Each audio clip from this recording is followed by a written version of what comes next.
Assalamualaikum warahmatullahi wabarakatuh. Perkenalkan, nama saya Naila Nurhikmah dari kelas 3A Hukum Tata Negara NIM 1062117. Baiklah, saya di sini akan menjelaskan tentang sejarah hukum pidana di Indonesia. Adapun hukum pidana masa kolonial pada masa periodisasi ini sangatlah panjang, mencapai lebih dari 4 abad. Indonesia mengalami penjajahan sejak pertama kali kedatangan bangsa Portugis, Spanyol, kemudian selama 3,5 abad di bawah kendali Belanda. Adapun zaman POC pada tahun 1602 sampai 1799, masa pemberlakuan hukum pidana barat dimulai setelah bangsa Belanda datang ke wilayah Nusantara, yaitu ditandai dengan diberlakukannya beberapa peraturan pidana oleh POC. POC berbentuk hak oktroy Staten General yang meliputi monopoli pelayaran dan perdagangan, mengumumkan perang, mengadakan perdamaian dengan kerajaan-kerajaan di Nusantara, dengan mencetak uang. Pemberian hak demikian memberikan konsekuensi bahwa POC memperluas daerah jajahannya di Kepulauan Nusantara untuk memperbesar keuntungan.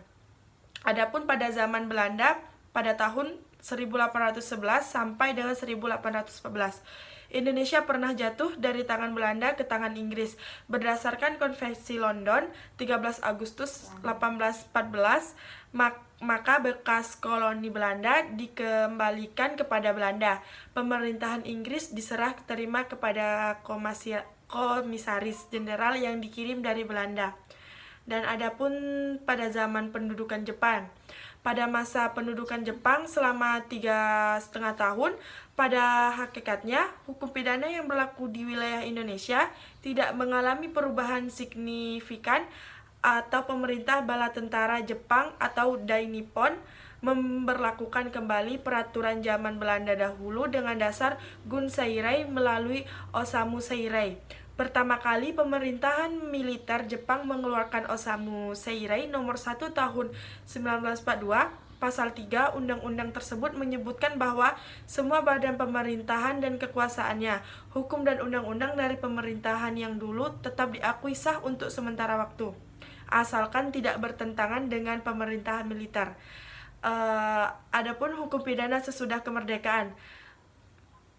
Sesudah kemerdekaan, keadaan pada zaman pendudukan Jepang dipertahankan sesudah proklamasi kemerdekaan. Pasal 2 Aturan Peralihan Undang-Undang 1945 berlaku pada tanggal 18 Agustus. Selama belum diadakan yang baru menurut Undang-Undang Dasar ini, barulah dengan Undang-Undang Nomor 1 Tahun 1946 diadakan perubahan yang mendasar atas WVSI. Adapun hukum pidana nasional seperti yang telah diuraikan sebelumnya, yakni mengenai bab tentang sejarah hukum pidana. Adapun unsur-unsur kesalahan dalam tindakan pidana.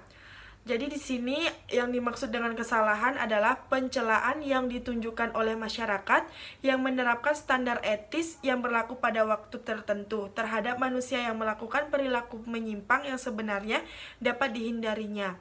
Itu menurut Jam Remling. Dan adapun menurut Khairul Huda, kesalahan adalah dapat dicelanya pembuat tidak pidana karena dilihat dari segi masyarakat sebenarnya ia dapat berubah lain jika tidak ingin melakukan perbuatan tersebut. Dan adapun menurut Simons, kesalahan itu adalah terdapatnya keadaan psikis tertentu pada seorang yang melakukan tindak pidana dan adanya hubungan antara keadaan tersebut dengan perbuatan yang dilakukan yang sedemikian rupa hingga orang itu dapat dicela karena melakukan perbuatan tadi. Adapun unsur-unsur kesalahan, yang pertama itu adanya kemampuan bertanggung jawab pada si pelaku. Maksud dari kemampuan untuk bertanggung jawab itu adalah menurut Troesland Saleh dalam pengertian perbuatan pidana tidak masuk pertanggungjawaban.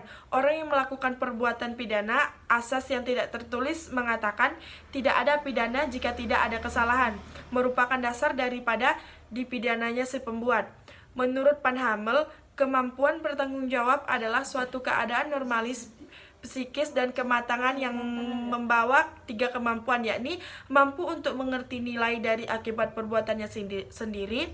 Yang kedua, mampu untuk menentukan kehendaknya atas perbuatannya. Yang selanjutnya yaitu culpa atau kelalaian.